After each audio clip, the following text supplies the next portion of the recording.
Assalamualaikum warahmatullahi wabarakatuh. Perkenalkan, nama saya Hilman, mahasiswa S2 di ITB Ahmad Dahlan Jakarta. Saat ini semester 3 dan dalam proses penyusunan proposal. Pada kesempatan ini saya akan membawakan materi jurnal dengan judul Strategi Inovasi Produk Pembiayaan Syariah dengan metode Design Thinking. Studi kasus pada unit usaha Syariah PT SMS Finance. Kita tahu sendiri Pak, bahwa pada tahun 2020 kemarin, masifnya wabah pandemi COVID-19 yang menyebar secara global, dampaknya sangat luas dan tidak menentu dan tidak bisa diprediksi sebelumnya, atau yang biasa kita kenal dengan istilah VUCA. Keluasan dan ketangkasan perusahaan dalam merespon perubahan yang disrupsi ini atau biasa kita sebut dengan enterprise agility menjadi kunci untuk beradaptasi dan kompetitif dan terus bertumbuh. SMS Finance lewat unit usaha syariahnya dituntut tidak hanya sebagai pelengkap dan dari keberagaman produk pilihan yang diberikan oleh perusahaan, tapi UUS diharapkan dapat bersaing dan berkembang dengan melakukan inovasi produk pembiayaan syariah secara khas. Penelitian ini kita menggunakan metode design thinking dengan 5 tahap proses, dimulai dengan pemahaman secara empatik, lalu tahap selanjutnya adalah define, lalu kita masuk ke tahap selanjutnya adalah ide, lalu masuk ke tahap prototype, dan terakhir kita akan melakukan pengujian atau tes. Dengan tujuan adalah bagaimana hasil ini bisa membentuk value proposition dengan memanfaatkan ekosistem perusahaan, khususnya perusahaan balai lelang berupa inovasi produk baru. Hasil penelitian dapat menunjukkan inovasi produk baru berupa pembelian kendaraan melalui perusahaan balai lelang secara syariah. Oke, saya next.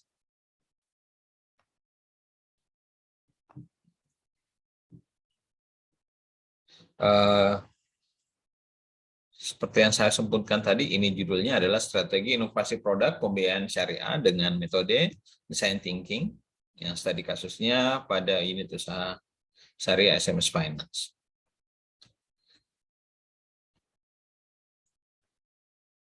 Jadi pada kesempatan ini kita akan coba introduce seperti yang pengantar saya tadi, bahwa di era VUCA dengan rentetan tantangan yang penuh ketidakpastian, dituntut agility bagi sebuah perusahaan, khususnya perusahaan pembiayaan yang memiliki unit usaha syariah, untuk bisa tetap kompetitif dan merespon keadaan. Lalu bagaimana unit bisnis syariah mengengineer dan berinovasi, memberikan proposisi nilai yang baru berupa new product atau layanan kepada pelanggan. Metode yang digunakan adalah design thinking, adalah metode proses berulang, memahami pengguna dan menentang asumsi dan mendefinisikan dalam mengidentifikasi strategi dan solusi inovasi alternatif. Metode penelitian ini adalah penelitian kualitatif dengan menggunakan penelitian tindakan, yaitu penelitian di mana peneliti terlibat langsung dalam segala proses kegiatan penelitian ini. Data dan analisa, kita akan mengumpulkan data itu dari data internal dan data eksternal yang berada di sekitar ekosistem bisnis perusahaan SMS Finance. Oke, next. Faktor kita terpengaruh ada 2 faktor ya. Jadi kita bicara dulu faktor eksternal. Sebenarnya kita bisa berbangga ya, Indonesia sudah secara Global Islamic Economic Indicator itu rankingnya berada di nomor 4. Nah, tapi masih kalah jauh dengan Malaysia, Saudi Arabia, dan Uni Emirat Arab. pertumbuhan ekonomi syariah di Indonesia itu sangat luar biasa, cuman terhambat dengan adanya tadi yang saya sebutkan adalah wabah COVID dan sebagainya yang membuat perekonomian secara global itu tergerus. Dalam hal ini SMS Finance lewat pembiayaan syariahnya juga ikut terdampak dengan kejadian tersebut. Lalu ada faktor internal, di mana unit usaha syariah dituntut juga untuk bisa mandiri, dalam artian bisa menciptakan produknya yang khas sesuai dengan prinsip syariah. Nah, jangan hanya mendompleng atau melakukan kanibalisme dengan produk yang ada saat ini. Ya, next. Faktor eksternal. Tadi banyak sekali yang kita hadapi, yaitu wabah COVID, lalu dampaknya itu terjadi krisis keuangan, ya kan? Lalu mengakibatkan daya beli masyarakat menjadi rendah, kemampuan bayar semakin menurun, dan industri pembayaran semakin memburuk.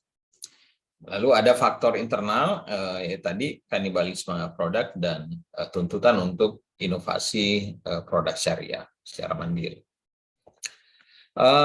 Selain itu, kita ada untuk bisa kompetitif, kita ada gambaran di sini bahwa kita harus bisa kuat dalam learning, lalu bisa memanfaatkan ekosistem perusahaan, lalu bisa mengcombine antara fisik dan digital. Lalu keempat adalah yang bisa memenangkan persaingan adalah orang-orang yang bisa membangun ide-ide terbaru. Lalu resilience yang keempat, ya itu bisa kuat untuk bertahan di tengah kondisi saat ini. Ya, oke. Selanjutnya, ya, jadi untuk mengetahui konsep design thinking, jadi kita ada objektifnya, yaitu ada 3 objektif. Yang pertama, mengetahui konsep design thinking di unit usaha syariah, yaitu mengetahui bagaimana konsep design thinking dalam strategi inovasi produk pembiayaan syariah dikembangkan pada unit usaha syariah di SMS Finance. Yang kedua adalah bagaimana kita bisa paham pemikiran dan alur proses dari design thinking itu sendiri, ya kan, yang sehingga dapat diimplementasikan dalam bentuk inovasi produk tersebut. Yang ketiga, kita tahu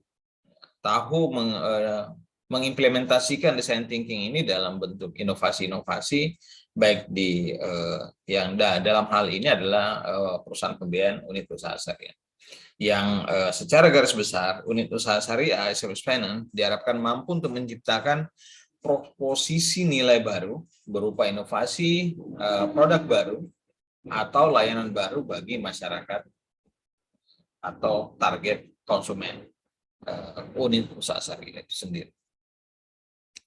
Ini adalah contoh value proposition bagaimana Bluebird bekerja sama dengan Gokar yang sebelumnya merupakan kompetitor, tapi dengan melakukan kolaborasi dan sebagainya, akhirnya mereka bisa tumbuh bersama. Begitu juga Marriott Hotel and Resort dengan Airbnb, ini melakukan kerjasama yang sebelumnya juga kompetitor, tapi bisa menghasilkan sesuatu yang lebih cepat, lebih baik, dan lebih murah.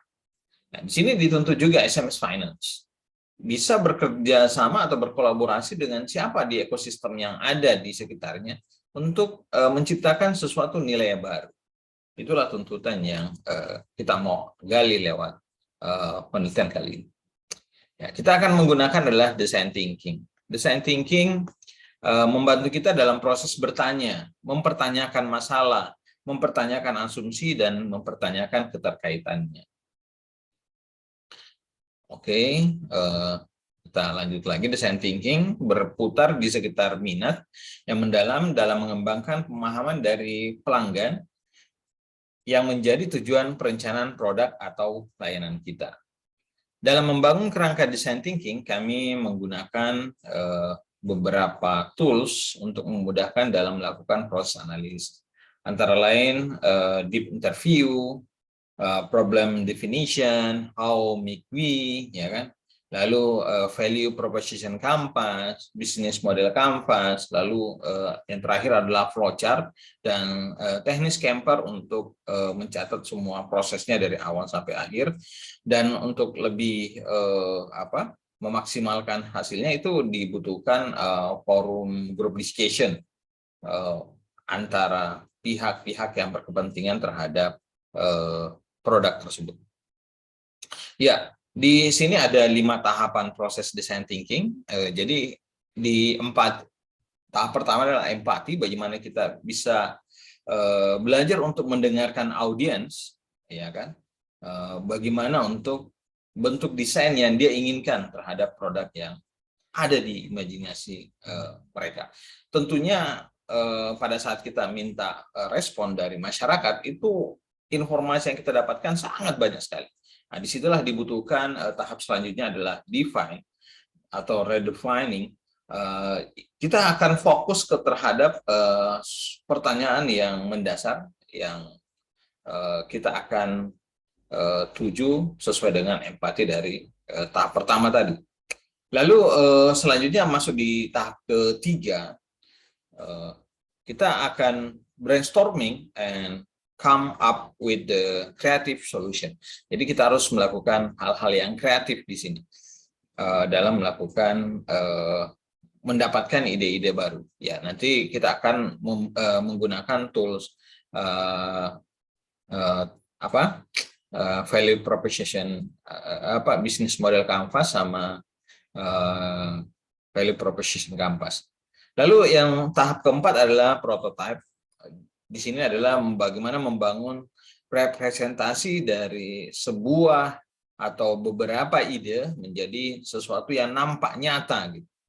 Nah, lalu yang nampak nyata ini kita akan coba testing di tahap terakhir. Oke.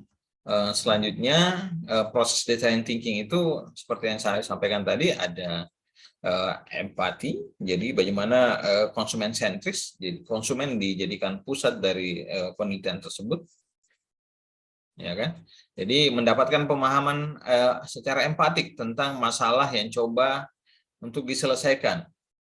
Kita menggunakan tools deep interview dengan tujuan adalah bisa mengidentifikasi masalah inti dan memberikan solusi inovatif.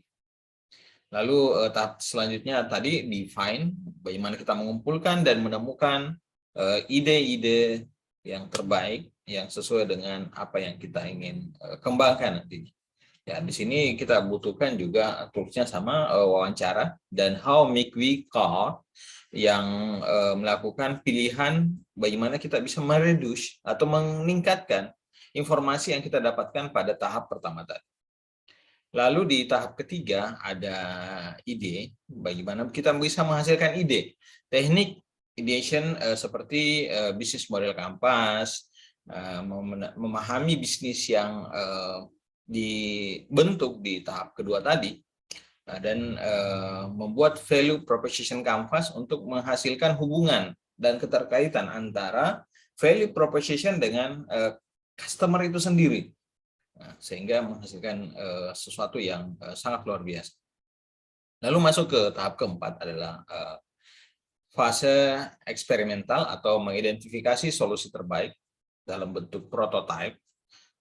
Jadi di sini tim desain diharapkan memiliki gagasan yang lebih baik tentang kendala yang melekat pada produk dan masalah yang ada, dan memiliki pandangan yang lebih jelas tentang bagaimana pengguna akan berperilaku, berpikir, dan merasakan ketika berinteraksi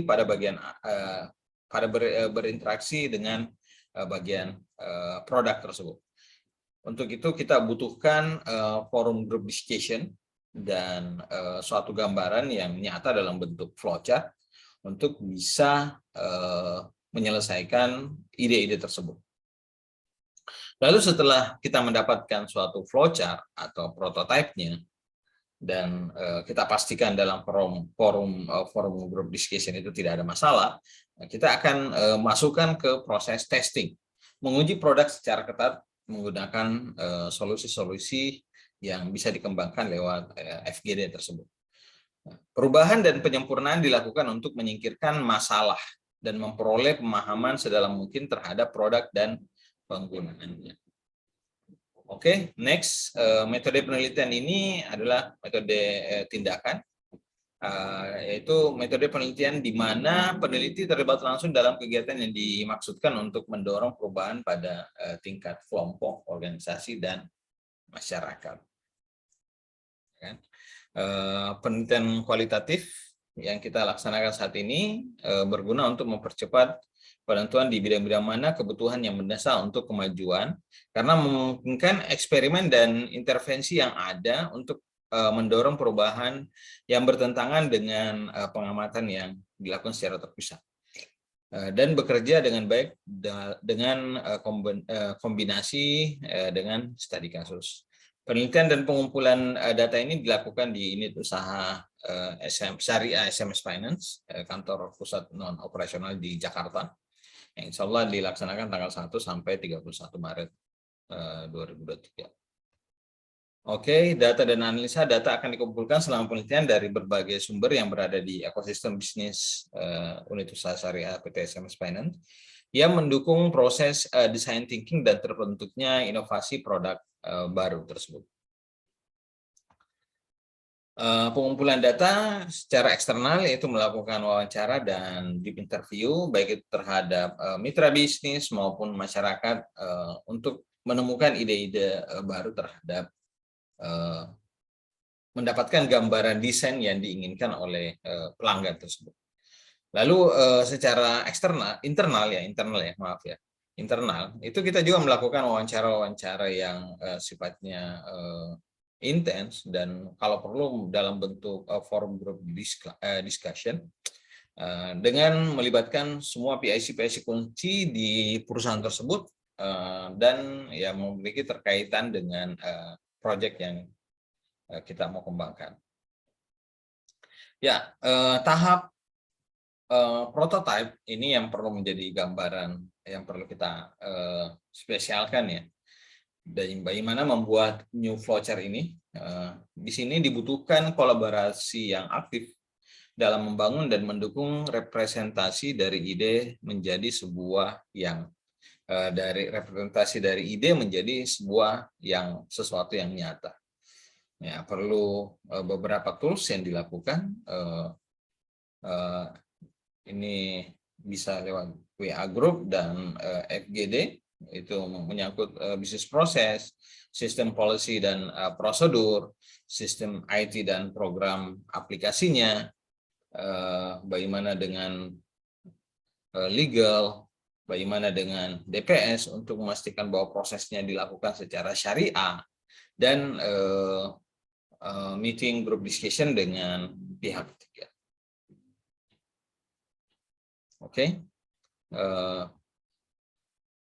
Ya, project information ya, hari ini saya melakukan wawancara atau sesi presentasi. Demikian yang saya bisa sampaikan. Billahi taufiq wal hidayah. Wassalamualaikum warahmatullahi wabarakatuh.